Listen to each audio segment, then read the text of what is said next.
Hey everyone, I'm Danish. At this time, I'm going to recap the first Ant-Man movie to remember before watching the Ant-Man Quantumania and continuing the timeline of other MCU-released films. So make sure to watch it till the end. Now without any further ado, let's begin.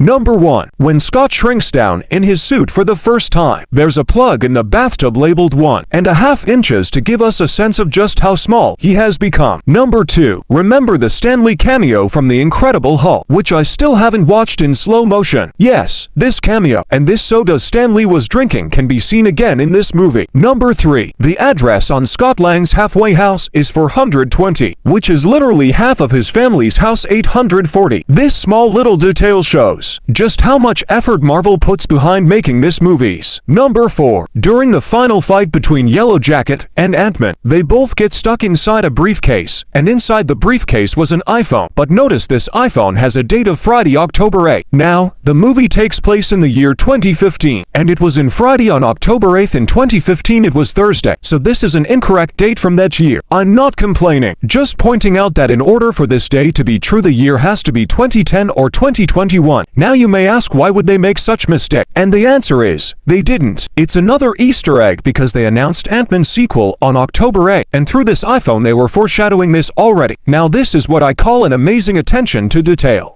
Number 5. During the scene when Hank Pym was explaining to Scott who he is, and how did he make the Ant-Man suit, if we pay attention to the background, we can see Hank Pym has a Resin 3D printer in his basement lab. Resin printers are often used to prototype things including masks and tech, like the Ant-Man suit. Again, another great continue to detail. Number 6. When Scott Lang shrinks down to the size of an ant for the first time, he becomes smaller than dust mites, and we can clearly see the dust floating around in slow motion. Number 7. The Avengers compound has an amazing continuity detail in this movie. If I zoom in, you can clearly see there's a burn mark in the lawn. Now the reason this is amazing is because this mark was left by Thor in Age of Ultron when he left Earth to find answers on the Infinity Stones. That man has no regard for lawn maintenance. Number 8.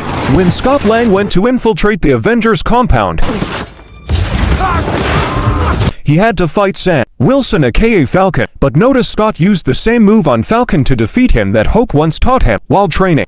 Number 9. When Falcon was trying to search for AntMan, his skin mode was set to zoom. This is because when Falcon would be flying through the air, people would likely appear as the size events and he needs to be able to pick them out. And this is how he was able to see Ant-Man when he was right in front of him. Hi, I'm Scott. Did he just say hi, I'm Scott? And that brings me to my next point. Number 10. After Scott successfully infiltrates the Avengers headquarters, he wanted to hear some compliments from Hank Pym, but Hank told him let's not dwell on the past. I was good, wasn't I? Hey, how about the fact that I fought an Avenger and didn't die? Now let's not dwell on the past. We gotta finish our planning. And at the beginning of the film we saw Howard Stark telling Hank to move beyond his past and focus more on the future. We need you. The Pym particle is a miracle, please. Don't let your past determine the future. This shows how Hank Pym himself has evolved and learned to let go and focus more on the future. Number 11. When Darren Cross brings the Hydra agents into the room where Yellowjacket suit is stored, one of them has a tattoo showing above his collar. It is the symbol of the 10 rings who kidnapped Tony Stark in the first Iron Man film. Number 12. Hank Pym and everyone else get surprised when they saw Darren Cross inside their house. Hank asks, "How the hell did you get in here?" To which Cost replies, "You left the front door open." How the hell did you get in here? Left the front door open, Hank. It's official. You're old. Now, this is some sort of a problem that's been running around in the Pym family. Because earlier in the film, we saw Scott Lang getting into Hope's car without her permission and says you've got to lock your doors. Oh, God. You gotta lock your doors. I mean, really, there's some weird folks in this neighborhood. Do you think this is a joke?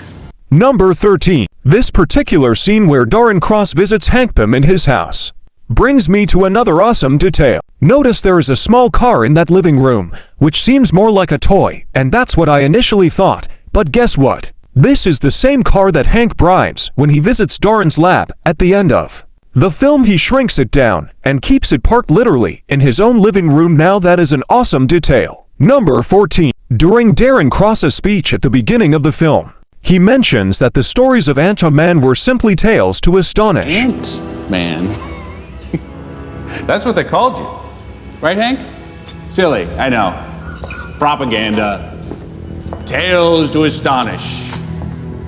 This is a reference to AntMan Comics, who originally made his debut in Tales to Astonish in 1962. Number 15. I couldn't have ignored this detail. A newspaper article Hank Pym holds up mentions a Sasquatch. This refers to the Canadian superhero Dr. Walter Lankowski. He is just like Hulk, who experimented with gamma radiation and became Sasquatch. So in other words, he's a beast and appeared for the first time in the AntMan comics. Number 16. When Darren Cross shows up at Hank Pym's house to invite him to the unveiling of the Yellowjacket, notice he's wearing black clothes and blurbs exactly an outfit only a killer would wear to minimize evidence. Later in the movie, Darren admits to Hank that he actually went to his house to kill him and not to give any invitation. You know, I came to the house the other night to kill him, but you were there.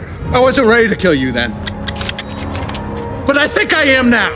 Number 17. At the beginning of the movie, Lois tells Scott that he was the only one to ever knock out PG in their goodbye ritual. You know what? I'm still the only one to knock him out. Well, I definitely didn't. Later, Louise fights for men, knocking all of them out with a single punch to the face. He's the only one in the film to do this.